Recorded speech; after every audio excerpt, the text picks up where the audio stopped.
नमस्कार, मैं हूं प्रकाश हिंदुस्तानी। आज मेरे इस कार्यक्रम में मैं बात करने वाला हूं पृथक विंध्य प्रदेश बनाने की मांग की जा रही है उसके बारे में। इस बारे में हमारे साथ एक विशेषज्ञ, विंध्य प्रदेश के मामलों के विशेषज्ञ जयराम शुक्ल जी मौजूद हैं।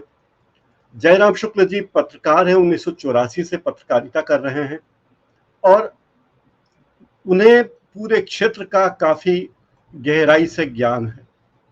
जयराम शुक्ल जी जबलपुर पत्रकारिता विश्वविद्यालय के पहले विद्यार्थी हैं। टाइम्स समूह के ट्रेनिंग प्रोग्राम में भी वे चुने गए। देशबंधु, दैनिक भास्कर, पीपल्स समाचार, स्टार समाचार आदि में भी उन्होंने काम किया। स्टार समाचार के तो वे पहले संपादक भी थे। जयराम शुक्ल जी की एक किताब वाइल्ड लाइफ पर आ चुकी है और मध्य प्रदेश, विंध्य प्रदेश के संदर्भ ग्रंथ पर भी संदर्भ के रूप में भी उनकी एक पुस्तक आ चुकी है। विंध्य प्रदेश के मामलों के वे विशेषज्ञ हैं और लगातार विंध्य प्रदेश के मामले में अपनी राय रखते आ रहे हैं। जयराम शुक्ल जी, आपका बहुत बहुत स्वागत है हमारे कार्यक्रम में। जी नमस्कार। नमस्कार प्रकाश जी। नमस्कार। ये एक सवाल है कि आज के दौर में जब दुनिया सिमट रही है, छोटे छोटे राज्य बनाए जा चुके हैं, एक राज्य जो विंध्य प्रदेश था वो 1956 में मध्य प्रदेश के बनने के साथ ही मध्य प्रदेश में विलीन कर दिया गया था। 8 साल तक ये राज्य रहा, प्रदेश रहा विंध्य प्रदेश। अब इसे वापस इस राज्य के गठन की मांग क्यों की जा रही है, इसके पीछे क्या तर्क है? दूसरी बात यह है कि इससे आपको क्या लाभ है, आपको कोई लाभ है इससे? बहुत सही सवाल पूछा। दरअसल जब से डेमोक्रेसी की अवधारणा आई और हिंदुस्तान आज़ादी के बाद चौखंबा राज की बात करते रहे, इकाई स्तर से पंचायत स्तर से लेकर पार्लियामेंट तक की बात करते रहे, लोहिया जी भी, गांधी जी भी, बड़े नेता ये सब, तो सत्ता के विकेंद्रीकरण की बात होती रही है। सत्ता के विकेंद्रीकरण का मतलब ये कि पंचायत या वार्ड स्तर पर ही वहाँ की नीतियां और निर्माण के काम ये हो। तो उसी दृष्टि से एक लोकतंत्र की आत्मा में है कि शासन का ज्यादा से ज्यादा लोक व्यापीकरण होना चाहिए, और ज्यादा से ज्यादा लोक व्यापीकरण तब होगा जब हम सत्ता को डिसेंट्रलाइज करेंगे। 1947 के बाद जब देश आजाद हुआ, और एक चुनौती थी उस समय सरकार के सामने की जो जितनी 500 के आसपास की जो रियासतें हैं, रजवाड़े हैं, राजे हैं, इनको हम किस तरीके से भारत संघ में विलय करें। तो एक जयराम जी, आपका वीडियो कुछ बाधित हो रहा है, जरा एक बार देखिए आपके यंत्र में, आपका वीडियो बाधित हो रहा है। तो फिलहाल हम ये बात कर रहे हैं कि क्यों आखिर अलग विंध्य प्रदेश बनाने की मांग आखिर क्यों की जा रही है।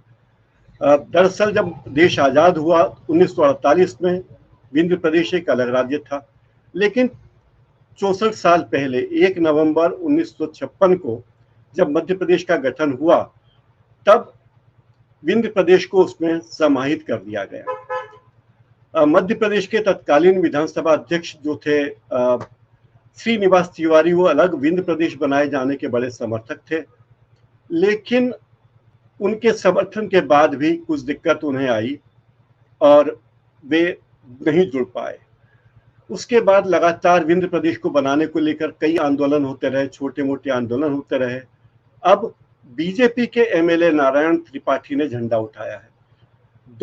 सन 2000 में जब छत्तीसगढ़, झारखंड और उत्तराखंड बना, तब श्रीनिवास तिवारी के बेटे सुंदरलाल तिवारी ने भी विंध्य प्रदेश की मांग की थी, लेकिन विंध्य प्रदेश की जो मांग थी वो पूरी नहीं हो पाई।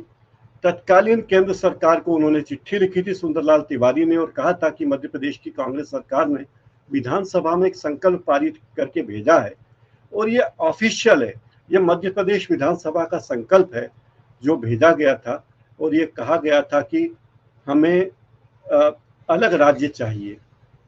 लेकिन केंद्र की सरकार ने, जो बीजेपी की सरकार थी, उस प्रस्ताव को खारिज कर दिया। केंद्र की सरकार ने जब ये प्रस्ताव खारिज कर दिया, उसके बाद मध्य प्रदेश से सिर्फ छत्तीसगढ़ को अलग राज्य बनाने की अनुमति मिली, यानी सिर्फ छत्तीसगढ़ ही अलग राज्य बना। तो बताइए साहब, आखिर ये क्यों वापस अलग विंध्य प्रदेश बनाने की मांग की जा रही है जयराम जी? देखिए विंध्य प्रदेश, अव्वल तो ये कि जब विंध्य प्रदेश का विलय हुआ तब जी। एक ये कॉन्सेप्ट आया कि छोटे राज्य सरवाइव नहीं कर सकते, हाँ। तो बड़े राज्य होने चाहिए। इसके अलावा कोई दूसरी वजह नहीं बताई गई।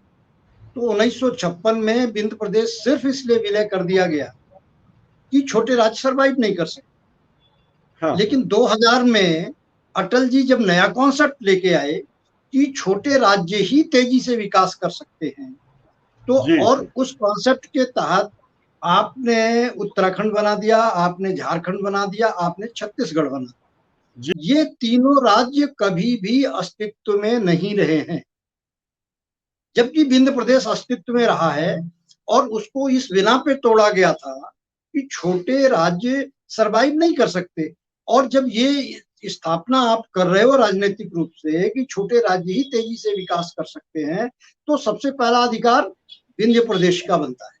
तो तब से विंध्य प्रदेश की मांग ने फिर से नए सिरे से जोर पकड़ा, क्योंकि छत्तीसगढ़, झारखंड और उत्तराखंड, इन सबसे पहले यदि किसी का वाजिब हक बनता था तो उसका नाम था विंध्य प्रदेश।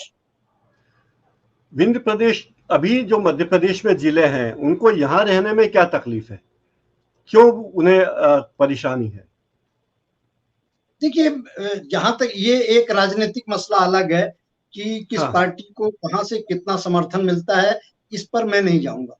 मैं इस बात पर जाऊंगा कि पूरे मध्य प्रदेश में जो समता के साथ वितरण होना चाहिए विकास का, विकास की नजर समभाव से होनी चाहिए, वो कम से कम विंध्य प्रदेश क्षेत्र में नहीं है। उदाहरण के लिए मैं आपको बताता हूँ, 1956 से तक विंध्य प्रदेश एक राजधानी रहा है और हर वो सब संस्थाएं यहाँ पर थीं जो कि किसी एक राज्य में होती हैं। और तब रीवा की हैसियत भोपाल के बराबर थी, तब रीवा की हैसियत लखनऊ, पटना, भुवनेश्वर के बराबर थी। आज के रीवा की स्थिति आप बात करें और आज के पटना, लखनऊ, भुवनेश्वर और भोपाल की बात करें तो ऐसा लगता है कि जैसे कोई एक आउटर सिटी है, भोपाल का एक छोटा सा आपका सेक्टर के बराबर ये सिमट के रह गया। क्या आपको नहीं लगता कि इन 60-65 वर्षों में इस क्षेत्र का भी इतना तेजी से विकास होना चाहिए था? आप पूरे मध्य प्रदेश में जितने भी नेशनल इंस्टीट्यूट है, आपने इंदौर को दे दिया, आपने भोपाल को दे दिया, आपने जबलपुर को दे दिया। 5 से 6 नेशनल इंस्टीट्यूट हैं, 3 से 4 यूनिवर्सिटीज हैं। इस क्षेत्र में क्या है? इस क्षेत्र में इंजीनियरिंग कॉलेज भोपाल से पहले का इंजीनियरिंग कॉलेज है ये। मेडिकल कॉलेज भोपाल से पहले का मेडिकल कॉलेज है यहाँ पे। एग्रीकल्चर कॉलेज यहाँ पे मतलब इंदौर, भोपाल में तो है ही नहीं, ग्वालियर से भी पहले का है। तो वो इंस्टीट्यूट जहां थे वहीं पे हैं, बल्कि टूट रहे हैं। आपने शिक्षा के क्षेत्र में एक वैमनस्यतापूर्ण विकास की एक स्ट्रेटजी आपने बनाई और इस क्षेत्र को जानबूझ के पीछे रखा। चिकित्सा के क्षेत्र में देखिए, उद्योग के क्षेत्र में देखिए, आपने भोपाल, इंदौर और ग्वालियर जो महानगर मध्य प्रदेश से के कहे जाते हैं, उनसे बहुत ही पीछे आपने रखा। फिर दूसरा देखिए कि natural resource, mining resource, water resource, wild life, इस क्षेत्र में हम बात करना चाहते हैं। जब छत्तीसगढ़ का बंटवारा हो रहा था तो उस समय मैंने वो विंध्य प्रदेश नाम का एक संदर्भ ग्रंथ लिखा। उसमें जी आधिकारिक आंकड़े हैं सन 2000 के, 2000 में बंटवारा हुआ था। जी जी नेचुरल रिसोर्स में जितनी रॉयल्टी मिलती है पूरे मध्य प्रदेश में, उस समय यूनाइटेड मध्य प्रदेश रहा है, जिसमें छत्तीसगढ़ भी शामिल था। अकेले सीधी और सिंगरौली जिला 28% का भागीदार था। 28% का योगदान अकेले एक जिले का था, सिंगरौली जिला तो बाद में बना। और पूरे हाँ। विंध्य प्रदेश में जिसमें दतिया, पन्ना, छतरपुर, टीकमगढ़, सीधी, शहडोल, उमरिया, अनूपपुर, इन सबको भी आप शामिल कर लें तो यूनाइटेड मध्य प्रदेश में 36 से 37% का जो माइनिंग के और वाइल्ड लाइफ और ये वन्य उत्पादन का जो योगदान था वो इस क्षेत्र का रहा है। आप तो वाइल्ड लाइफ में आप देखिए, आजादी के बाद ऐसा क्या हुआ कि विंध्य क्षेत्र का रीवा क्षेत्र का, जो जिन जिलों की हम बात कर रहे हैं, उनकी स्थिति विकसित क्यों नहीं हो पाई? देखिए, इसका एक जो सबसे बड़ा कारण है प्रकाश जी, वो है राजनीति।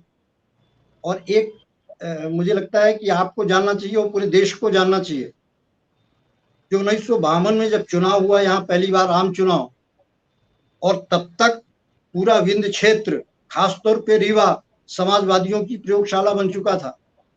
डॉक्टर राम मनोहर लोहिया, जयप्रकाश नारायण, आचार्य कृपलानी, ये सब यहाँ पर, आचार्य नरेंद्र देव, ये सब यहाँ पर यहाँ की जनता को एम्पावर कर रहे थे, नैतिक रूप से उनको जगा रहे थे।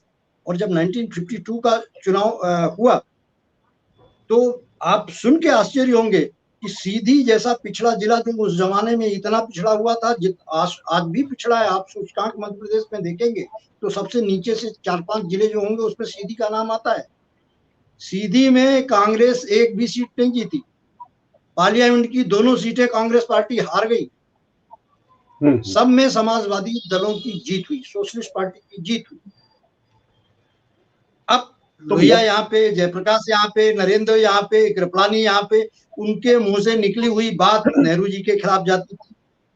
पूरे देश में ये मैसेज गया कि ये कौन सा ऐसा हिस्सा है जहां नेहरू के तिलस्म को लोगों ने खारिज कर दिया, ये कौन सा हिस्सा है जहां पे कांग्रेस की आंधी जाके थम गई।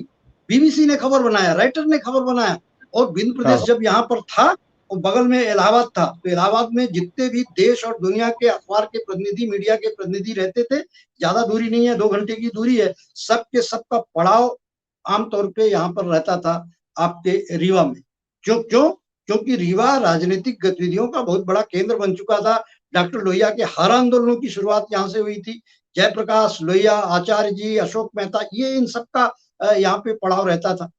तो समाजवादी पार्टियां जिस गति से यहाँ आगे बढ़ने लगी, और जो पूरे विंध्य प्रदेश में बुंदेलखंड का हिस्सा था, लगभग आधे से ज्यादा वहां पे समाजवादी आए।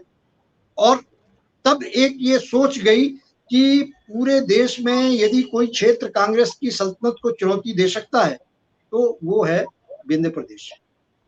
तो क्या इसलिए विंध्य प्रदेश की उपेक्षा हुई? देखिए, मध्य प्रदेश के विधानसभा में सन 2000 में एक प्रस्ताव पारित हुआ, संकल्प पारित हुआ, और वो संकल्प केंद्र को भेजा गया, लेकिन केंद्र ने उस पर कोई विचार नहीं किया, बीजेपी की सरकार थी। उसके बाद मध्य प्रदेश से टूटकर छत्तीसगढ़ अलग बना। जी, वो संकल्प दरअसल मध्य छत्तीसगढ़ के बनने की प्रक्रिया के बीच में ही वो संकल्प विधानसभा में लाया गया था। शिवमोहन सिंह जी जो कांग्रेस के विधायक थे, उन्हें वो संकल्प लाया था, और भारतीय जनता पार्टी के रमाकांत तिवारी जी ने उसका समर्थन किया, और फिर सर्वसम्मति से वो संकल्प जो है तो पारित होके केंद्र में भेजा गया था। जी, तो क्या इसके पीछे दलगत राजनीति, जैसे आपने कहा कि जब कांग्रेस की हुकूमत हुआ करती थी तब इस इलाके ने कांग्रेस को बुरी तरह से बाहर कर दिया, अब तो ऐसी स्थिति नहीं है, फिर अब ऐसा क्यों है? नहीं, दरअसल क्या हुआ है कि जो लोग विंध्य प्रदेश के विलय के बाद समाजवादी आंदोलन से जुड़े हुए थे और जो लड़ते थे, जो जनता को जागरूक करते थे, उनको एक करते थे, वो सब के सब कांग्रेस पार्टी में जा मिले, तो आवाज तो वहीं स्वाहा हो गई।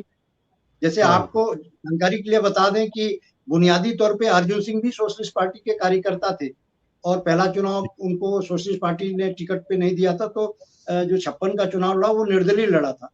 श्रीनिवास तिवारी, कर्णपाल सिंह, चंद्र प्रताप तिवारी, यमुना शास्त्री, जगदीश जोशी, उधर लक्ष्मी नारायण नायक, ये जगदम्बा निगम जो बाद की पीढ़ी के नेता थे, ये सब सोशलिस्ट पार्टी के नेता रहे हैं। तो उसमें कुछ यमुना शास्त्री, लक्ष्मी नारायण नायक, जगदम्बा निगम, यही 2-3 लोग ऐसे हैं जो शेष बचे थे, और बाकी सब के सब पावर हंगरी थे और सबके कांग्रेस में चले गए। उसमें जो दूसरी और तीसरी पीढ़ी के समाजवादी नेता थे वो भारतीय जनता पार्टी में चले गए। तो बैकवर्ड क्लास के या और जिनको आप अनुसूचित जात जनजात क्लास के प्रतिनिधि कहते हैं, तो वो बसपा की ओर चले गए। तो वो जो समाजवादी चेतना थी, तो आपको जान के ताज्जुब होगा कि उसको इनकेस ना कांग्रेस कर पाई और ना भारतीय जनता पार्टी कर पाई। उसने यहाँ आधार बना दिया बहुजन समाजवादी पार्टी का, बहुजन समाज पार्टी का। तो रीवा से बहुजन समाज पार्टी के 3 MP हुए, सतना से बहुजन समाज पार्टी जीती और मध्य प्रदेश में बड़ा एक stake holder Bahujan Samaj party इस क्षेत्र के नाते होती रही है।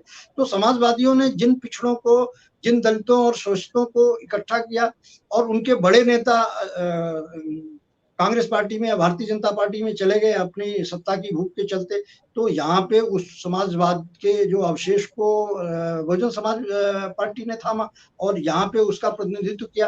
तो दरअसल राजनीतिक रूप से सही दिशा नहीं मिली। यहाँ पे ये राजनीतिक खेल यहाँ की जनता के साथ होता रहा। जो समाजवादी पार्टी या पृष्ठभूमि के लोग कांग्रेस में गए तो वो कांग्रेस में रम गए, चाहे अर्जुन सिंह जी हो। अर्जुन सिंह का ही सीधी जिला है। मैं जिस सीधी जिले की चेतना की बात कर रहा हूँ, जिसके पिछड़ेपन की, जिसके शोषण की बात कर रहा हूँ, वो तो अर्जुन सिंह का सीधी जिला है। ये रीवा में श्रीनिवास तिवारी एक बड़े स्टालवार्ट हुए। उससे पहले यहाँ पे गोविंद नारायण सिंह सत्ता के बड़े नेता हुए, बैरिस्टर। ये सब के सब कुछ तो मूलतः कांग्रेस के थे, लेकिन कांग्रेस में जाने के बाद इस क्षेत्र के बरकत की बात नहीं की जिस तरीके से इंदौर के लोगों ने बात की और जिस तरीके से सिंधियाज ने ग्वालियर को आगे बढ़ाने का काम किया। और भोपाल तो राजधानी थी, तो इंदौर तो देखिए अपने पराक्रम की वजह से आगे बढ़ता रहा। मैं तो वहां पे बहुत ज्यादा राजनीतिक भूमिका नहीं मानता हूँ। वहां इंदौर के बरकत के पीछे इंदौर के लोग हैं, उनका पराक्रम है, उनका परिश्रम है, उनका उद्यम है। लेकिन भोपाल तो राजधानी होने के नाते आगे बढ़ा और ग्वालियर में सिंधियाज ने चाहे कांग्रेस की पार्टी रही हो तो माधवराव जी थे और भारतीय जनता पार्टी की सत्ता रही हो तो राजमाता सिंधिया थी। तो वो अपना अधिकार अपने इलाके के लिए लेने के लिए जागरूक थे। भोपाल का प्रश्न ही नहीं उठता। जहां जहां राजनीतिक चेतना नहीं रही, जहां के नेताओं ने अपने क्षेत्र का ध्यान नहीं दिया, जैसे सागर, जैसे रीवा, जैसे यहाँ तक कि जबलपुर का जो विकास हुआ तो वहाँ केंद्रीय संस्थानों की वजह से हुआ, वहाँ के नेताओं की वजह से नहीं हुआ। लेकिन यहाँ तो खेती और राजनीति दो के अलावा इन क्षेत्र में तो कुछ था नहीं। खनिज था, वन था, वन्य प्राणी थे, इसके अलावा तो कुछ था नहीं।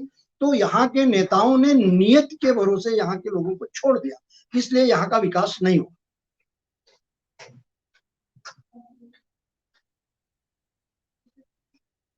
आपने अभी इंदौर की बात की, मैं इंदौर में ही हूँ। इंदौर में जो कुछ हुआ वो परिस्थिति जन्य विकास हुआ, लेकिन जिस गति से यहाँ के नेताओं को आगे बात करनी चाहिए थी उन्होंने नहीं की। मसलन अभ्यास मंडल जैसी संस्था ने जागरूकता दिखाई, उसने पहल की। अखबार नई दुनिया था, उसने पहल की, नर्मदा योजना आई, इंदौर में 70 किलोमीटर दूर से पानी लाया गया। इस पानी लाने से इंदौर में जल समस्या हल हुई और बाद में दूसरे रास्ते खुले। आपको टोकना चाहूंगा जयराम जी, शुक्ल जी, हमें बहुत सारे दर्शकों के सवाल आ रहे हैं, तो मैं उनसे यही कहूंगा कि हम आपके इन सवालों पर चर्चा इसके उत्तरार्ध में करेंगे। अभी हम जयराम जी की बात पूरी सुन लेते हैं, फिर हम उस पर बात करेंगे। तो इंदौर का विकास इस तरह हुआ कि यहाँ के लोगों ने उद्यम किया और परिस्थितियां ऐसी थी, पूरा मालवा का पठार जो है मध्यम श्रेणी का जो कपास होता था वो यहाँ काफी अच्छा होता था, तो और कपड़ा मिले खुली, तो विकास स्वाभाविक तौर पर हुआ। लेकिन जितना फायदा विकास का इंदौर को मिलना चाहिए वो नहीं मिल पाया। जो रेल लाइन पहले से डली हुई थी वो अब जाके मीटर गेज ब्रॉड गेज में बन रही है। इंदौर खंडवा ब्रॉड गेज बन नहीं पाई। नई नई योजना, इंदौर अहमदाबाद ब्रॉड गेज की बात थी, ट्रेन की बात थी, वो नहीं हुई। अब ऐसे में क्या ये सारी सत्ता का केंद्रीकरण जो हो गया है दिल्ली में या भोपाल में, वे अपने हिसाब से तय करते हैं कि उनके राजनीतिक हितों के हिसाब से विकास तय करते हैं या जनता की जरूरतें देखते हैं और संतुलित विकास के बारे में सोचते हैं? देखिए क्या है कि मतलब समय की गति के साथ जो सत्ता का केंद्रीकरण है वो राजनेताओं के हाथ में नहीं है, वो ब्यूरोक्रेट्स के हाथ में है। हर छोटी बड़ी योजना ब्यूरोक्रेट्स तैयार करते हैं, बजट ब्यूरोक्रेट्स तैयार करते हैं और बजट में किस हिस्से में क्या प्रोजेक्ट्स देने हैं ये इसमें मतलब 99% जो नेता हैं, जो जनप्रतिनिधि हैं, वो ब्यूरोक्रेट्स पर निर्भर करते हैं। ब्यूरोक्रेट्स का जो मुख्यालय है, उनके लड़के बच्चे कहाँ पढ़ेंगे? भोपाल में रहते हैं। तो भोपाल को ही पूरा मध्य प्रदेश मान के उनकी योजनाएं बनती हैं। तो आप देखेंगे कि कुछ भी यदि आएगा तो भोपाल में पहले आएगा। अरे कुछ भी आए तो रीवा हाँ में क्यों ना आए? कुछ भी है तो इंदौर में क्यों ना आए, भोपाल में ही क्यों आए? तो जितनी भी हाँ योजनाएं हैं, आपका मेट्रो बनना है तो भोपाल में ही क्यों बने सबसे पहले भाई? ग्वालियर में क्यों नहीं बने, जबलपुर में क्यों नहीं बना, और रीवा में क्यों नहीं बने, और इंदौर में क्यों नहीं बने? तो मतलब जितने भी प्रयोग होते हैं विकास के, तो वो जो है इतना सेंट्रलाइज हो गया है, और यहाँ तक कि मुख्यमंत्री स्तर तक का व्यक्ति भी विवश है इस ब्यूरोक्रेसी के सामने, क्योंकि उनके पास दुनिया भर के, एक तो अंग्रेजी की सत्ता अभी भी है, हमारे दुर्भाग्य से हमारे जनप्रतिनिधि अंग्रेजी जानते नहीं है, और जो कुछ भी काम धाम अभी भी केंद्र सरकार राज्य सरकार के बीच में होता है अंग्रेजी में होता है। जो भी दृष्टांत दिए जाते हैं, जो भी रूलिंग्स आती हैं, जो भी पुराने कथन होते हैं, वो सब अंग्रेजी में होते हैं। हमारे वहां से लोग अंग्रेजी पढ़ नहीं पाते। तो होता ये है कि ये अंग्रेजी की ऐसी धमक अभी भी ब्यूरोक्रेसी की है, जिससे चेहरा जो है तो बड़ा मलिन हो जाता है। ये आमतौर पे नेताओं की स्थिति, मंत्रियों की स्थिति है। आप देखो कोई भी ब्यूरोक्रेट्स मंत्री को भाव नहीं देता। इसके लिए जरूरी है कि नेता ब्यूरोक्रेट से ज्यादा जागरूक, ज्यादा पढ़ा लिखा, ज्यादा अपडेट हो, और जो नेता ऐसा हुआ है, श्यामाचरण जी हुए, श्यामाचरण जी जैसे नेता, द्वारिका प्रसाद जी जैसे नेता हुए, इवन अर्जुन सिंह जी जैसे नेता हुए, भले विंध्य क्षेत्र के लिए उन्होंने कुछ भी नहीं किया, लेकिन अर्जुन सिंह जी, श्यामाचरण जी, द्वारिका प्रसाद जी, गोविंद नारायण सिंह ऐसे भी ब्यूरो, जो कि आईएएस, यदि नेता नहीं बनते तो ये लोग आईएएस बनते। तो एक तो जो हमारी नीति बनाने वाले लोग हैं, जिनको हम प्रतिनिधि चुन के भेजते हैं, वो यदि भले ही कम पढ़े लिखे और ये हो, लेकिन अपने आप को वो अपडेट करें, और जब तक वो ब्यूरोक्रेट के बराबर अपने मानसिक स्तर को नहीं लाएंगे, उतने अपडेट नहीं होंगे, उतने पढ़ेंगे लिखेंगे नहीं, उतने रेफरेंसेज उनके पास नहीं होंगे, उतना जय अध्ययन राम जी, उनके आपकी पास नहीं होगा। बातें बड़ी महत्वपूर्ण है, आपकी बातें जी, महत्वपूर्ण है। लेकिन ये अभी जो कहा जाता है कि भोपाल में सत्ता का संचालन करने वाले एक मुख्यमंत्री हैं और 5 आईएएस हैं, 6 लोगों के जी, हाथ में पूरी सत्ता केंद्रित है, बाकी मंत्री जो हैं वो सजावटी काम कर रहे हैं, खबर बनाने के काम कर रहे हैं। कोई मंत्री बिल्कुल। गटर में उतर जाता है, कोई सांसद कचरे की गाड़ी चलाने लगता है, कोई मेंबर ऑफ पार्लियामेंट चाय की टपरी पे खड़ा होकर चाय बनाने लगता है। इस तरह की खबरें बनाने के काम करते हैं, मूल मुद्दों पर बातचीत नहीं करते। दूसरी बात है कि मध्य प्रदेश की क्या बात करें। आप दिल्ली की बात करें तो वहां भी ये कहा जाता है कि सरकार चलाने वाले केवल प्रधानमंत्री हैं। प्रधानमंत्री तय करते हैं कि नोटबंदी होगी या नहीं, प्रधानमंत्री तय करते हैं कि जीएसटी लागू होगा या नहीं, प्रधानमंत्री ही तय करते हैं कि कोरोना का लॉकडाउन कब लगेगा, कहाँ लगेगा, कितने दिन लगेगा। केवल नितिन गडकरी को छोड़ दिया जाए जो अपने तरह से काम कर रहे हैं। तो ये सारी जी, सत्ता का जो विकेंद्रीकरण जिस तरह हुआ है, उसमें विंध्य प्रदेश के लोगों की आवाजें दब रही है, पूरे देश के दूसरे राज्यों की आवाजें दब रही है, अभी किसानों की आवाजें भी दब रही है कहा जा सकता है। तो बहुत ही जी। विलक्षण नजारा है इस देश में। कहने को हम लोकतंत्र है, लेकिन लोकतंत्र के नाम पर सत्ता कुछ हाथों में ही केंद्रित है। आज दरअसल सुप्रीम क्या कोर्ट है, ने जितने, देखिए डेमोक्रेसी के जितने भी इंस्टीट्यूट हैं, सबको आपने जी कटघरे में खड़ा कर दिया। आप फैसला ऑन जी स्पॉट करते हो, तो फिर ये हाँ अदालतें क्या करेंगी साहब? आप जो है तो जी पुलिस, ठीक है, एक क्रिमिनल्स को लेके पब्लिक के दिमाग में इस तरीके के भाव होते हैं कि इसको मार दिया जाना चाहिए, लेकिन ये संविधान का राज है, कानून का राज है। इसको, उनको सजा देने का काम तो संविधान करेगा। आप जी मंचों में खड़े होके किसी की भी लानत मलानत कर सकते हो कि कल से ये दफ्तर नहीं जाएगा, सस्पेंड हो गया, बर्खास्त हो गया, हम इसको आज निकालते हैं। हाँ मतलब ये किस तरीके की, ये कबीला कबीला कबीला राज हुआ कि आपने भीड़ के सामने आपने फैसले सुना दिए। तो ये धीरे धीरे क्या हुआ है कि जो हमारे देश के इंस्टीट्यूट है, जो जुडिशरी का इंस्टीट्यूट है, मतलब जो एक ढांचा बना हुआ है, जिसकी जिस ढांचे के तहत कोई भी स्टेट राज करता है, सत्ता चलती है, मतलब एक एडमिनिस्ट्रेशन चलता है, आप उस पर भी अविश्वसनीय, माने उसकी विश्वसनीयता पर आप साक लगा रहे हो। उसमें कोई राजनीतिक दलों का योगदान नहीं है। मतलब आप समझो कि पार्लियामेंट की इरिलीवेंसी पे अन्ना ने सबसे पहले क्वेश्चन उठाया, और वहां पे बैठ गए, और एक नई पार्टी का उदय हो गया कि जो कुछ भी फैसला हो पार्लियामेंट में नहीं हो, राजपथ में होना चाहिए। हाई कोर्ट, सुप्रीम कोर्ट की जितने भी वर्डिक्ट, जितने भी फैसले आते हैं, झट से दूसरे दिन आ जाता है कि फला जज का फला पार्टी से कनेक्शन है, और दुर्भाग्य आप देखो कि फला जज भी रिटायर होने के बाद फला पार्टी के सांसद हो जाते हैं।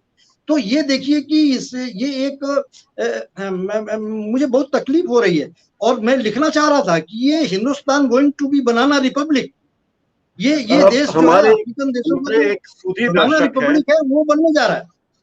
हमारे एक सूधी दर्शक हैं, बहुत जागरूक हैं, प्रिय राजी, वो कह रहे हैं कि विषय से भटक रहे हैं आप। प्रिय राजी धन्यवाद, हम वापस अपने विषय पर लौटते हैं। तो ये विंध्य प्रदेश का कोई रोड मैप है क्या विंध्य प्रदेश बनाने का आपके पास? निश्चित तौर पे विंध्य प्रदेश देखिए जो 1956 पे, देखिए एक सूत्री फार्मूला है। आपने एक लाइन में कहा कि विंध्य प्रदेश एक छोटा राज्य है, वो इकोनॉमिकली या वैसे वाइबल नहीं है और उसको बड़े राज्य में मिलने की जरूरत है, ताकि हम मालवा का फायदा रीवा को दे सके, रीवा का फायदा जबलपुर को दे सके, चंबल का फायदा इधर आ सके। मतलब कुल मिला के इस तरीके की जो जहाँ कमी बेशी जिस चीज की है तो दूसरी जगह से लाके हम पूरी करें, यहाँ जो ज्यादा है हम दूसरी जगह पूरा करें। ये कॉन्सेप्ट था विंध्य प्रदेश के विलय के समय। ये तो पूरा हुआ नहीं। आपने विकास की गंगा भोपाल में बहा दी, इंदौर में बहा दी, ग्वालियर जबलपुर में बहा दी, और ये तो जहां था 1956 में वहीं खड़ा रह गया। आपने IIM, IIT, नेशनल इंस्टीट्यूट कहीं कुछ दिया नहीं। पूरे देश की क्या पूरे दुनिया की सबसे बढ़िया वाइल्ड लाइफ, यहाँ के रिच फॉरेस्ट, यहाँ की माइंस, यहाँ का जो टूरिज्म डेस्टिनेशन खजुराहो, यहाँ अमरकंटक, यहाँ पे ओरछा, यहाँ पे दतिया, यहाँ पे पीताम्बरा। तो इस तरीके की चीजें हैं जो हमारे पास थी, आपने इनका अपलिफ्टमेंट किया नहीं। खजुराहो में जो है तो हवाई जहाज से आते हैं, उस खजुराहो की एक विचित्र इकोनॉमी है जिसका बुंदेलखंड के लोगों से, खजुराहो के निजी लोगों की बात तो छोड़ दें, तो बाकी वहाँ के इकोनॉमी से कोई लेना देना नहीं है। जितने भी होटल है वो सब मल्टीनेशनल्स के या देश के उद्योगपतियों के होटल है। हवा से उड़ के आए और उद्योगपतियों के होटल में रुके और निहारा देखा तमाम ये, और फिर वापस चले गए। तो उस इकोनॉमी का कोई फायदा, खजुराहो की इकोनॉमी का फायदा उस क्षेत्र के लोगों को नहीं मिला। तो हमारा 35,000 मेगावाट बिजली बनाने का कॉम्प्लेक्स है साहब हमारे सिगरौली में। हमारा बिरसुनपुर का नेशनल प्लांट है, हमारा चचाई जो अनूपपुर में वो थर्मल प्लांट है, हमारा हाइडल प्लांट है। दुनिया का हम सबसे बड़ा सोलर प्लांट बनाने का दावा यहाँ पे रीवा में करते हैं, 750 मेगावाट का सोलर प्लांट। साहब हम ऊर्जा के क्षेत्र में इतने रिच हैं कि हमारी बिजली से आपकी मेट्रो चलती है दिल्ली की, आपका हर 10वें घर की बिजली रोशन होती है। विंध्य प्रदेश के गर्भ से निकलने वाले कोयले से जो थर्मल बिजली बनती है, जो कि लगभग उस पूरे कॉम्प्लेक्स में 30 से 35,000 मेगावाट की कैपेसिटी का हो चुका है। हर 10वां घर हमारी बिजली से इस पूरे देश में रोशन होता है। पूरे देश का जो सबसे बड़ा सीमेंट कॉम्प्लेक्स है, आप कटनी से चलिए और इधर सीधी तक जाइए, कम से कम 15 से 20 सीमेंट प्लांट यहाँ पे आ चुके हैं। पूरे देश में हमारे सीमेंट के प्रोडक्शन का जो कंट्रीब्यूशन है 15 से 20% है। आप हर 10वें घर की बुनियाद हमारे जो बॉक्साइट का पत्थर निकलता है, चूना पत्थर निकलता है ना, उससे जो सीमेंट बनती है उससे बुनियाद है आपके बंगलों की साहब। लेकिन नेशनल ज्योग्राफी और डिस्कवरी चैनल में दिखने वाला हर दूसरा बाघ या तो पन्ना नेशनल रिजर्व का है, या बांधवगढ़ का है, या संजय का है। हमारे पास बर्ड क्लास का नेचुरल रिसोर्स है, हमारे पास क्या नहीं है, लेकिन आपने हमको दिया क्या? आप सीधी चले जाइए, सीधी से सिगरौली, आप भोपाल से इंदौर में 8 लेन का एक्सप्रेस हाईवे बना रहे हो, और जो 35,000 मेगावाट का पावर कॉम्प्लेक्स है वो सीधी से जुड़ा नहीं है, वो रीवा से जुड़ा नहीं है। 35 साल 40 साल से सड़क आप नहीं बना पाए। आप कार से नहीं जा सकते, आप मोटरसाइकिल से नहीं जा सकते हो। कैसे किस गति में लाके रखे हो? सिगरौली में 5-5 6-6 बार वहां के लोगों का रिहेबिलिटेशन हुआ है। पहले वहां पे बांध आया, फिर थर्मल प्लांट आया, फिर कोयले की खदानें आ गई, तो फिर आपने सेठों को वहां की जमीन बांट दी, तो वो आदिवासी 5-5 बार विस्थापित हुए। पूरी दुनिया में विस्थापन का इतना बीभत्स और इतना घिनौना चेहरा यदि कहीं किसी को देखने जाना है, सिगरौली जाए जरूर। मैं विनम्र गुजारिश करता हूं कि सिगरौली सबको जाना चाहिए। इस देश के विकास मॉडल को देखना है तो सिगरौली जाइए कि आदमी किस तरीके से घुट घुट के जी रहा है, किस तरीके से उसकी सत्व छिन रहे हैं, किस तरीके से लोगों की आंखें उनकी प्रॉपर्टी पे लगी हुई है, उनकी खेतों पे लगी हुई है, वो बेदखल किए जा रहे हैं। विंध्य प्रदेश में जो पहली महिला विधायक हुई थी सुमित्रा जी खैरवारिन, जिनको डॉक्टर लोहिया ने राष्ट्रपति के उम्मीदवार के रूप में खड़ा किया था। सुमित्रा जी खैरवारिन के परिवार का कोई पता नहीं है। खैरवार वो लोग थे जो चितरंगी और कुसमी के उत्कृष्ट खैर के वनों से कत्थे निकालते थे, वो एक प्रजाति थी। हर जितनी भी जातियां हैं वृत्ति के साथ जुड़ी हुई हैं, तो खैर निकालने वाली प्रजाति। दुनिया में आजादी का विस्फोट हो रहा है, हर शहरों में आजादी का विस्फोट, हर क्षेत्र में आजादी का विस्फोट हो रहा है। सिगरौली में जाइए, कई जनजातियां विलुप्त हो रही साहब, वहां के डेमोग्राफिक आंकड़े देखिए। मतलब बार बार सिंगरौली का सिस्टम में विस्थापन रह हो रहे रहा हैं है। लोग, आपने कभी विकास का बांध ये के मॉडल नाम दिया। पर, कभी बांध के आप नाम पढ़ना पर चले जाइए, विस्थापन, आप कभी आपसे बांध के नाम आपसे पर मैं विस्थापन, कभी बांध के नाम पर विस्थापन, कभी पावर हाउस के नाम पर विस्थापन, कभी सीमेंट उद्योग लगाने के नाम पर विस्थापन। और आपने कहा 5 से 6 बार वहां के लोग सिगरौली में 5 बार विस्थापन, 5 बार, 5 टाइम्स। और और कई जनजातियां अभी भी विलुप्त हो रही, कई हाँ, जनजातियां विलुप्त हो रही है। कहाँ जा रहे हैं वो लोग? वो सड़कों में कपलेट धो रहे हैं, इस्लाम एरियाज में जा रहे हैं, उनके बच्चे बर्बाद हो रहे हैं, उनकी लड़कियों को, उनकी बच्चियों को नरक में धकेला जा रहा है। और क्या है, सिगरौली में आप देखिए कि किन लोगों का कब्जा है, वहां की इकोनॉमी किसके पास है। वहां की ठेकेदारी बिहारियों के हाथ में है, वहां की ठेकेदारी उत्तर प्रदेश के लोगों के हाथ में है, वहां के का जो श्रम का निवेश है वो उड़ीसा के लोगों का है, वहां के इंजीनियर बंगाल के लोग हैं। वहां के लोग तो सिर्फ मतलब यहाँ से धकिया के वहां भेजे जा रहे हैं। मतलब आज जहां है, वो दुर्भाग्य से क्या होता है ना, कि ये प्रकृति की लीला को समझना बड़ा मुश्किल है। आदमी हमेशा अप्राकृतिक होता है। मृग के कस्तूरी कुंडल वसे, मतलब उसके पेट में कस्तूरी दे दिया तो उस मृग की जान जाना निश्चित है। तो उसी तरीके से जहां पे जिस भूगर्भ में रत्न दे दिए, खनिज दे दिया भगवान ने, वहां के जनजीवन का मरना सुनिश्चित है। हम मैं पन्ना की बात करता हूँ, पूरी दुनिया में पन्ना को आप किस नाम से जानते हैं साहब? वहां हीरा वो होता है ना, हीरा पैदा होता है ना। पन्ना की गरीबी देख के आपका कलेजा मुंह पे आ जाएगा। आप किसी दिन खजुराहो से और सतना तक सड़क मार्ग से चलिए, इधर कटनी चले जाइए सलेहा होते हुए, आपको 9 से 10 बसें मिलेंगी जो पन्ना के मजदूरों को गुड़गांव ले जाती हैं, रोहतक ले जाती हैं, चंडीगढ़ ले जाती हैं। आज भी, अभी भी इन महान नेताओं के दौरा करने के बाद भी, इन महान नेताओं द्वारा आयुष्मान उज्ज्वला पता नहीं दुनिया भर की योजनाएं और फोकट का राशन घर में भर दिए जाने के बाद भी, आप जाइए पन्ना में आज की तारीख में भी 10 से 15 बसें पन्ना के मजदूरों को, बुंदेलखंड के मजदूरों को लेके जाती हैं। खजुराहो तक आपने रेल चला दी, आपने सोचा पर्यटन होगा।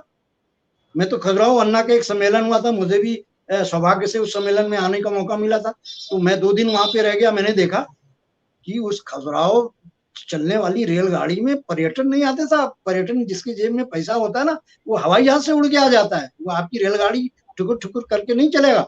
वहां से मजदूरों को ढोती है वो। जिस खजुराहो रेल को आपने चलाया है पर्यटकों के लिए, वो मजदूर ढोती है। बांधवगढ़ बुंदेलखंड का दुर्भाग्य, पिछले 15-20 वर्षों से वहां पे सूखा पर सूखा, सूखा पर सूखा पड़ रहा है। आप पंप कर रहे हो पैसा, लोग खा रहे हैं, ठेकेदार वहां पे घुस रहे हैं, वहां का आम आदमी, वहां का आम जनजीवन भूखों मर रहा है। और नौकरी करने और काम की तलाश में आप देखो, पंजाब जाता है, हरियाणा जाता है, उत्तर प्रदेश के और दिल्ली के आसपास हरियाणा की ईटा भट्टों में काम करता है। बड़ी मार्मिक कथाएं हैं। कोई जानने की कोशिश नहीं करता, कोई देखने की कोशिश नहीं करता, कोई महसूस करने की कोशिश नहीं करता। सबके पास प्रस्तावित विंध्य प्रदेश की बात है, बजाते रहो। प्रस्तावित विंध्य प्रदेश की बात है, तो इसमें मध्य प्रदेश के कौन से जिले प्रस्तावित हैं और उत्तर प्रदेश के कौन से जिले प्रस्तावित हैं, कौन नेतृत्व कर रहा है? हाँ जी, मैं बार बार इसको संशोधित कर रहा हूं कि विंध्य प्रदेश कोई प्रस्तावित नहीं है। विंध्य प्रदेश जिसका आपने विलय कर दिया था 1956 में, वो विंध्य प्रदेश जो दतिया, टीकमगढ़, पन्ना, छतरपुर, रीवा, सीधी, सतना, शहडोल, जिसका एक जियो पॉलिटिकल नक्शा था, जो एडमिनिस्ट्रेटिव रूप से जिसके जिले, जिसके ब्लॉक, जिसकी तहसीलें विंध्य प्रदेश के जमाने में तय थी, जो विधानसभाएं थी, उनका जो परिसीमन हुआ उसके बाद में और भी विकासखंड, तहसीलें और विधानसभाएं जुड़ गई, वो सब का सब समूचा वही जियो पॉलिटिकल नक्शे वाला विंध्य प्रदेश जो 1956 में विलोपित हो गया था। उसी विंध्य प्रदेश के इमरजेंस की बात, उसके पुनरोदय की बात कर रहे हैं हम, नए राज्य की बात नहीं हो रही। इस चीज को बड़ा स्पष्ट तौर पे लोगों को मानना चाहिए कि विंध्य प्रदेश नए राज्य की मांग नहीं है, विंध्य प्रदेश के पुनरोदय की, री इमरजेंस की मांग है, पुनरोदय की बात है, मांग है। आपने एक विधिक तरीके से 1956 में जिस राज्य को विलोपित कर दिया था, उस राज्य की जो धुंधली रेखाएं हैं, उसकी सीमा रेखाएं हैं, उनको स्पष्ट करके साफ करके उसको कर दीजिए। ये मैं नहीं कहता साहब। हिंदुस्तान टाइम्स में जब छत्तीसगढ़ बन रहा था तो सुशील चंद्र वर्मा 3 बार बीजेपी के सांसद थे। सौभाग्य से वो विंध्य प्रदेश में प्रोफेसरी अफसर थे, आईएएस प्रोफेशन में थे। पहले पन्ने में इंटरव्यू दे के उन्होंने लिखा था, वो क्लिप्स मेरे पास है, कि यदि नए राज्य बनने का अधिकार किसी को है तो विंध्य प्रदेश को है, क्योंकि मुझे मालूम है कि वो अपने नेचुरल रिसोर्स के आधार पे, अपने श्रम शक्ति के आधार पे, वहाँ की वन संपदा के आधार पे वो अपने पांव में खड़ा हो जाएगा और अन्य राज्यों के मुकाबले ज्यादा तेजी से, ज्यादा द्रुत गति से विकास करेगा। ये सांसद सुशील चंद्र वर्मा ने हिंदुस्तान टाइम्स के पहले पन्ने में इंटरव्यू दिया था। ये मैंने बहुत से ऐसे लोग हैं जो यहाँ पर आईएएस थे उस जमाने में, और फिर बाद में जाके मध्य प्रदेश के बड़े आला अधिकारी बने। लगभग सबके, जगदीश कौशल डायरेक्टर पब्लिसिटी, हमसे रोज का रोज जुड़े हुए हैं, पुरानी मेमोरीज हमसे शेयर करते हैं, इतना बखान करते हैं। वो तो यहाँ के हैं नहीं, वो तो पब्लिसिटी में, उनके पिताजी विंध्य प्रदेश के चाकर थे, फिर वो यहाँ पे पढ़े, फिर पब्लिसिटी में नौकरी की। आज प्रतिदिन उनके पोस्ट में देखिए तो उनके हृदय में विंध्य प्रदेश धड़कता है। वो गौरव की बातें, वो किस तरीके से यहाँ पर थिएटर होता था, किस तरीके पे यहाँ पे साहित्य की बातें होती थी, कैसे यहाँ खेल कूद होता था, क्या ग्लोरी और क्या ग्लैमरस इस इलाके में साहित्य से, थिएटर से, कला से, संस्कृति से सबको प्रभावित करता रोकना था। चाहूंगा जयराम जी, आपको रोकना चाहूंगा। हमारे बहुत सारे दर्शकों के सवाल हमारे पास आ गए हैं, तो मैं सोचता हूँ कि हम आपकी इजाजत हो तो हम ले लें कुछ सवाल शुरुआत। बिल्कुल प्रकाश जी। उनके सवाल भी वो हैं जो मेरी जिज्ञासा है, उनकी जिज्ञासा लगभग एक जैसी ही है। हमारे कई दर्शकों ने आपका स्वागत किया है, धन्यवाद किया है। कारू लाल जमड़ा कारुण्य जी ने स्वागत किया है, शिवाजी मोहिते ने स्वागत किया है, राकेश पाठक जी भी हमसे जुड़े हुए हैं। कारू लाल जमड़ा कारुण्य साहब पूछते हैं, क्या प्राकृतिक विभाग के आधार पर छोटे राज्य बनाया जाना उचित है? फिर कल से सतपुड़ा, मालव प्रदेश, नर्मदा घाटी प्रदेश आदि की मांग भी उठेगी। क्या कहना चाहेंगे इन्हें? देखिए, अव्वल तो ये कि उनको फिर से मैं उनसे निवेदन कर लेता हूं कि ये नए राज्य की बात ही नहीं है। ये एक राजनीतिक संकल्प जो 1956 में था और उसका रूप जो 2000 में बदल गया। छोटे राज्य की का कॉन्सेप्ट जो 2000 में अटल जी ने लाया, और बड़े राज्य का कॉन्सेप्ट जो 1956 में नेहरू ने लाया। तो चूंकि ये कॉन्सेप्ट बदल गया और ये चूंकि एक राज्य था, तो इसलिए इस राज्य को जैसे ये था उस तरीके से इसको इमर्ज कर दीजिए।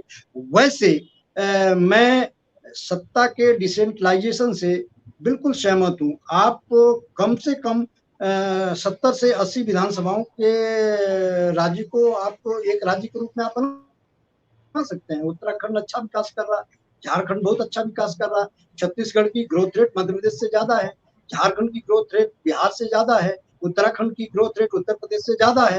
तो ये जो 3 अनुभव हुए हैं, और तेलंगाना की ग्रोथ रेट आंध्र प्रदेश से ज्यादा है, ये अध्ययन, ये आंकड़े आप निकाल के देख सकते हैं।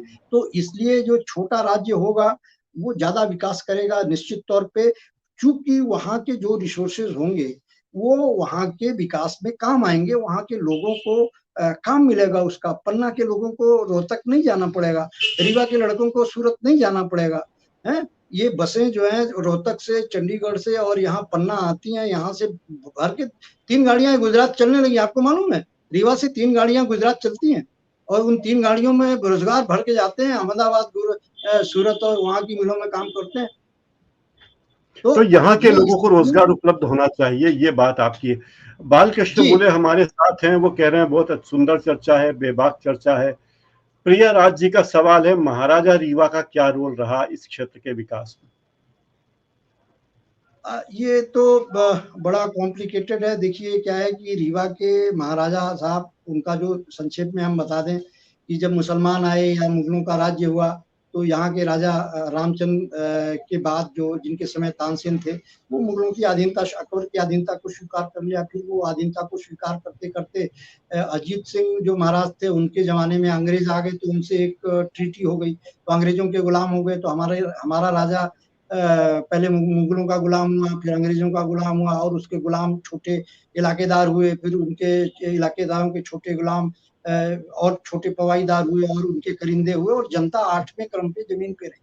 तो ये क्रम तब से अब तक ये बना आता रहा। रीवा के राजा ने, जैसे सिंधियाज ने, और जैसे मैसूर के राजा ने, इवन जैसे अहिल्याबाई ने अपने क्षेत्र के विकास का, विस्तार का ध्यान दिया। निश्चित तौर पे ये कहने में मुझे कोई संकोच नहीं है कि रीवा के राजा का विंध्य क्षेत्र के विकास में, रीवा राज्य के विकास में कोई बड़ा योगदान नहीं है, बल्कि कुछ भी योगदान नहीं है, मैं ये कहना चाहता हूँ।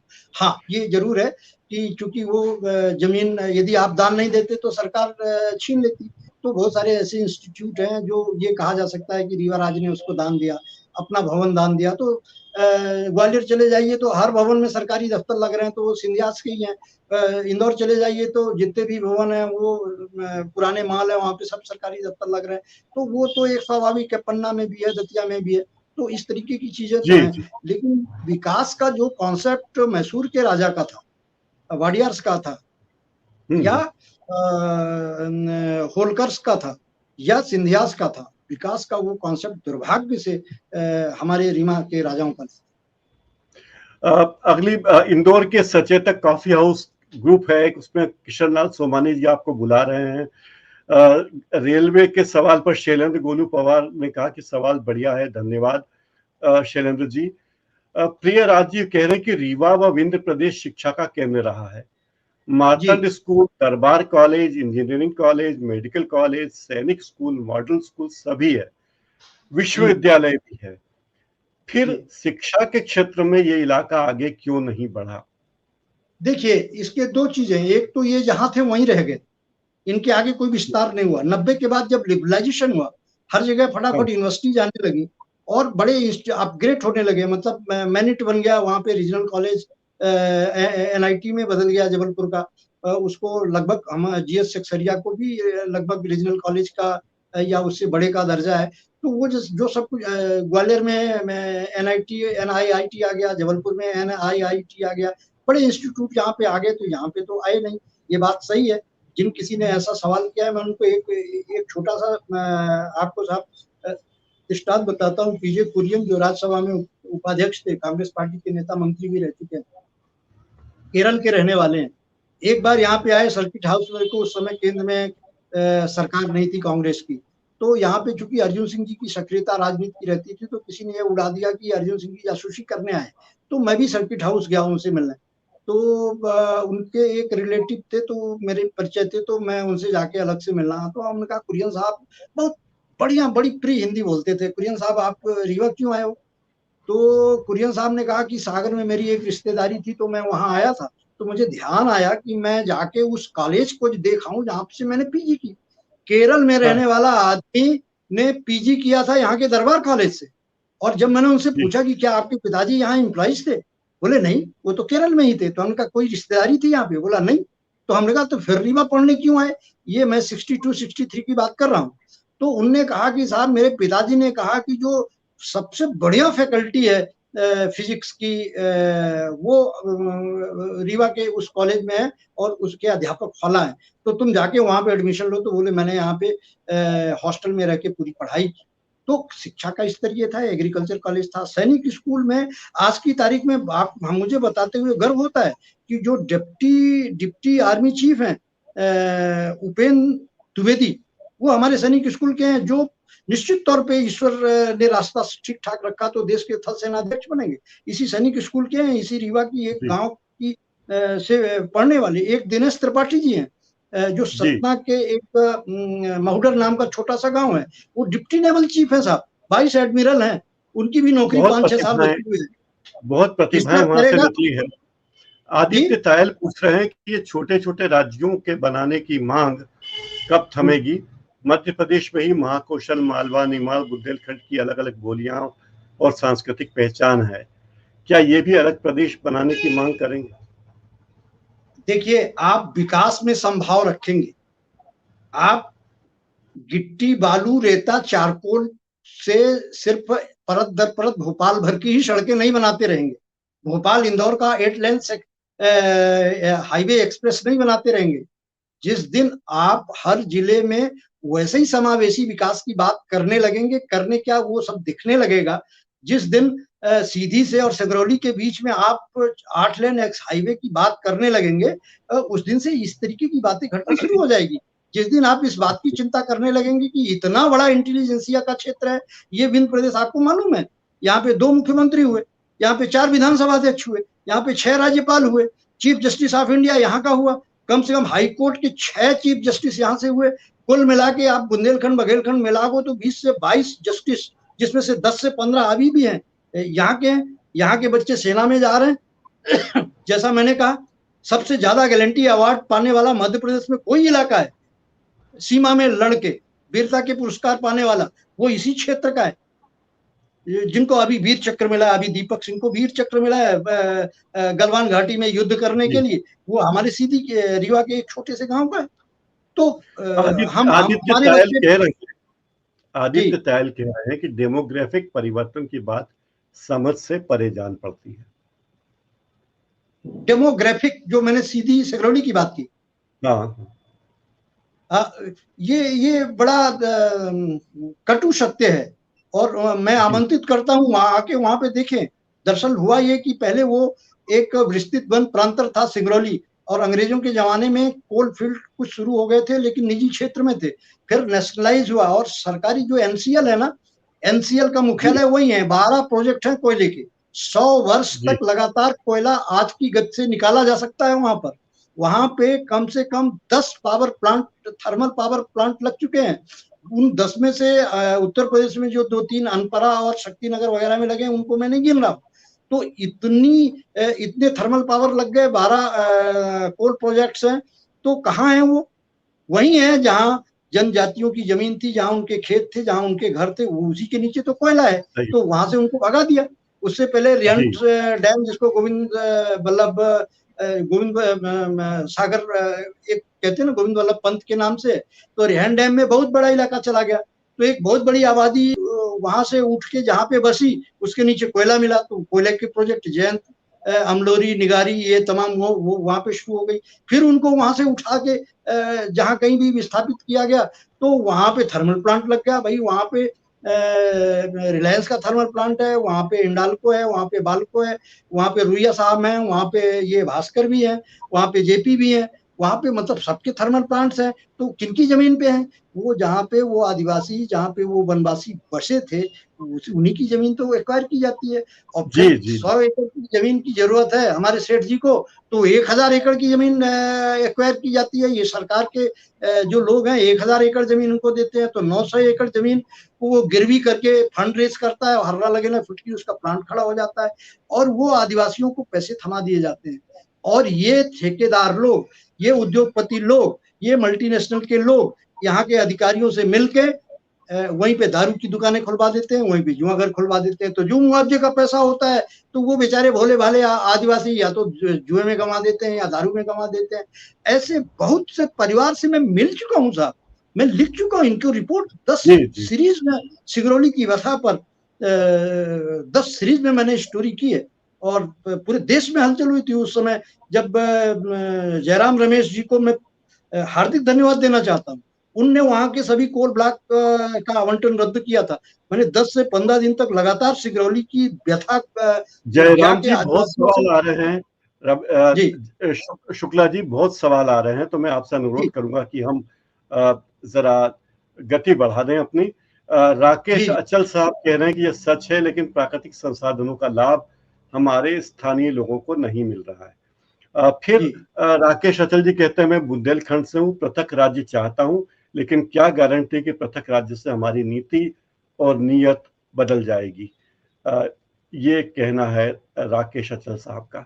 ये हमारी देश में देखिए, ये रूलिंग्स सिर्फ हाई कोर्ट में और सुप्रीम कोर्ट, विधानसभा और संसद भर में नहीं चलती।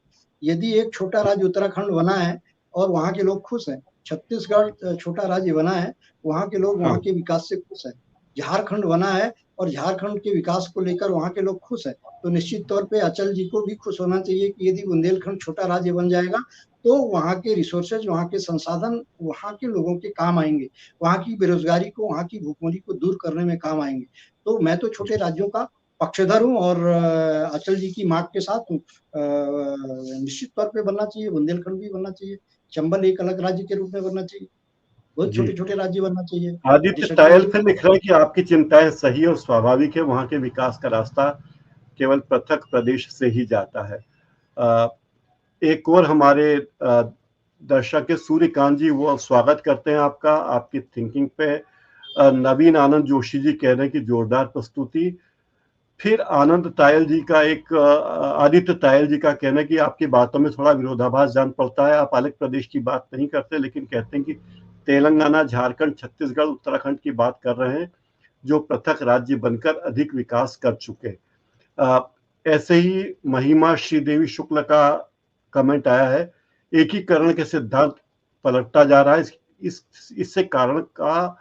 इसके कारण का समाधान होना चाहिए। जब राज्य के चौमुखी विकास का ध्यान नहीं दिया गया तब ऐसी मांग होने लगी है। जो है अध्ययन की छोटे राज्य बने हैं, उन्हें बने हैं नए, उनका राजनीतिक विकास के अलावा कितना सामाजिक विकास हुआ है वगैरह वगैरह, वो कुछ गलत टंका में हो गया है। फिर वो कहती है राज्य सरकारों की असफलता है कि वे इन क्षेत्रों का विकास पर ध्यान नहीं दे पाए। महिमा श्री देवी जी का कहना है कि ये राज्य सरकार का काम है। फिर वे कहती हैं कि टुकड़े करने के बजाय विकास की योजना संतुलित बने, उस पर जनप्रतिनिधि ध्यान क्यों नहीं देते ध्यान जनप्रतिनिधि? देखिए, अभी एक विरोधाभास की बात की है कि मैं विरोधाभास की बात करता हूँ, छोटे राज्यों की बात नहीं करता। तो मैं उसका जवाब मैं ये देना चाहता हूँ। मेरा कहना ये है कि विंध्य प्रदेश, हमारा पहला और आखिरी मुद्दा ये है कि छोटा राज्य विंध्य प्रदेश था, ये कह के इसको विलोपित किया गया कि छोटे राज्य सर्वाइव नहीं कर सकते। 3 छोटे राज्यों को बना के, और उनके उदाहरण हम देख रहे हैं कि वो सर्वाइव क्या कर रहे हैं, द्रुतगति से आगे बढ़ रहे हैं। तो जब ये थ्योरी आपने अडॉप्ट कर ली कि 2000 के बाद जो नए राज्य बने तेजी से विकास कर रहे हैं, 4 नए राज्य बने, तो विंध्य प्रदेश को बनना चाहिए। विंध्य प्रदेश नया राज्य है ऐसा मैं नहीं मानता। विंध्य प्रदेश एक राज्य था और जिसको एक राजनीतिक थ्योरी के चलते विलोपित कर दिया, तो उसी राजनीतिक थ्योरी जब वो पलट गई है तो इस राज्य को भी पलट दीजिए। तो मुझे लगता है कि ऐसी कोई विरोधाभास की बात नहीं है। मैं हमेशा से डिसेंट्रलाइजेशन के पक्ष में रहा हूं। मैं इस पक्ष में रहा हूं कि गांव का फैसला, न्याय पंचायतें गांव में लगनी चाहिए। आजादी के पहले गांव में चौरा होता था, जिसको पंच परमेश्वर की कहानी जो प्रेमचंद जी ने लिखा है, जितने आधे से ज्यादा दीवानी के फैसले 1970-75 तक गांव की न्याय पंचायतें फैलाती थी। कोई गांव में इतने लफड़े नहीं होते थे। आपने हर चीज को अपनी मुट्ठी में ले लिया। गांव में घर घर, पड़ोस पड़ोस का दुश्मन हो गया। आपने इस तरीके का एक स्ट्रक्चर ये कर दिया। आपने पंचायती राज को विस्तारित करने का काम किया, लेकिन उसको आपने एक पॉलिटिकल इंस्ट्रूमेंट बना लिया। आप अपने सरपंच के रूप में एक पट्टे को बैठाने लगे, वो भ्रष्टाचार करके बिलोरो खरीदने लगा और आपकी जय जयकार करने लगा, आपके पंडाल लगाने लगा। अगली बार उससे भी भ्रष्ट आदमी को आपने सरपंच बनाने की कोशिश की।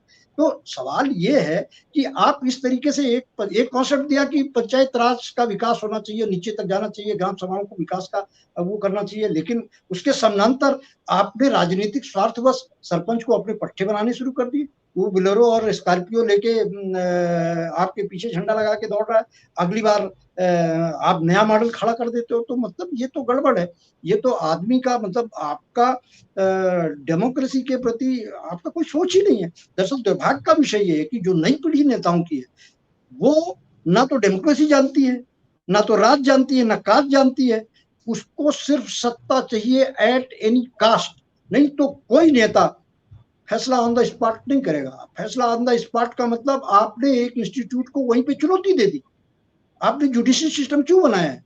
आपने ये ट्रिब्यूनल्स क्यों बनाए हैं? आपने दुनिया भर के न्यायाधिकरण क्यों बनाए हैं? सजा देने दंडाधिकारी बन के डेमोक्रेसी में हर आदमी नहीं घूम सकता। हम चुन के विधायक बना सकते हैं, लेकिन विधायक को दंडाधिकारी बनने का अधिकार नहीं है। मंत्री को दंडाधिकारी बनने का अधिकार नहीं है।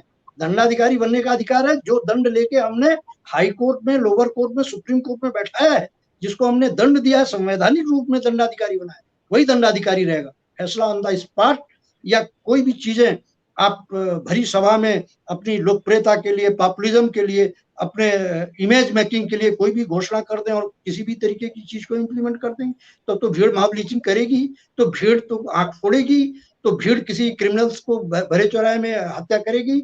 आपका यही पुलिस करने लगी है। तो ये पूरे इंस्टीट्यूट को आप ध्वस्त करने की दिशा में जा रहे हो। डेमोक्रेसी के लिए इससे बड़ा कोई खतरा नहीं है कि आप डेमोक्रेटिक इंस्टीट्यूट को अविश्वसनीय बनाते जा रहे हो। जयराम जी, हमारे इस कार्यक्रम का समय समाप्त होने वाला है। आपका शुक्रिया कहना चाहते हैं। बहुत सी बातें आपसे हुई है, खास करके विंध्य क्षेत्र के कई जिलों का विकास अधूरा पड़ा है। जो विकास की गति उस इलाके तक पहुंचनी थी वो वहां नहीं पहुंची है। विकास कुछ शहरों में केंद्रित हो गया है। ये बड़ा दुर्भाग्यपूर्ण है। आपसे बातचीत करके बहुत अच्छा लगा। अभी भी हमारे पास सवाल आ रहे हैं, लेकिन मैं क्षमा चाहता हूँ, हमारे कार्यक्रम में अब समय की कमी है तो हम और सवाल नहीं ले पाएंगे। लेकिन दर्शकों का भी बहुत बहुत धन्यवाद कि उन्होंने इतनी दिलचस्पी दिखाई, इतने उत्साह से इस कार्यक्रम में भागीदारी की। उनका बहुत बहुत धन्यवाद। मैं सबको हाथ जोड़ के प्रणाम करना चाहता हूँ। आप सबने मुझे सुना, मेरी बातों को सुना और उत्तेजना में, मतलब ये विंध्य प्रदेश का मामला मेरी भावनाओं से ऐसा जुड़ा है कि उत्तेजना बस मुझसे कुछ ऐसी असहज बातें भी निकल जाती हैं। यदि ऐसी बातें निकल गई हो अवचेतना से हमारे, तो हम उसके लिए भी क्षमा आप लोग से चाहते हैं। लेकिन हमारे हृदय में यही धन्यवाद रूप से। आपका बहुत बहुत धन्यवाद। आपने हमें समय दिया और हमसे बातचीत की। आपसे इसी तरह बात करते रहेंगे। और हमारी एक दर्शिका लिख रही है कि परिचर्चा अच्छी रही, आगे भी आपका इंतजार रहेगा। तो हम भी आपका इंतजार करेंगे। आपका बहुत बहुत शुक्रिया, धन्यवाद। मित्रों, इस कार्यक्रम को समाप्त करने के लिए भी हमारे पास समय समाप्त हो गया है। हम जयराम जी को दोबारा बुलाएंगे और विभिन्न विषयों पे उनसे बातचीत करेंगे। और भी कई साथी इस कार्यक्रम में जुड़ने वाले हैं। आप हमारे इस कार्यक्रम को देखते रहिए। हम लगातार उन मुद्दों पर बात करते हैं जिनमें कि और लोग बात नहीं करते। कुछ लोगों का जो हम कोई एजेंडा हमारा नहीं है, न हम भक्त मंडली के सदस्य हैं, न हम अंध विरोधी मंडली के सदस्य हैं। हमें लगता है कि एक पत्रकार के रूप में जो बातें सही रूप में आनी चाहिए वे बातें लोगों तक पहुंचे, और इसीलिए हमने इस मंच का उपयोग करना शुरू किया है। आप सभी का बहुत बहुत धन्यवाद। राकेश अचल साहब, आपका धन्यवाद, आपने बधाई दी है। योगेश त्रिपाठी जी, आपका भी धन्यवाद, आपने कहा परिचर्चा अच्छी रही है। महिमा श्रीदेवी जी का भी शुक्रिया। प्रकाश सोनखला का भी धन्यवाद। प्रिय राज जी का भी धन्यवाद। इन सब लोगों ने हमें धन्यवाद दिया है। सबका धन्यवाद। और इस कार्यक्रम को समाप्त करने की इजाजत दीजिए। बहुत बहुत धन्यवाद।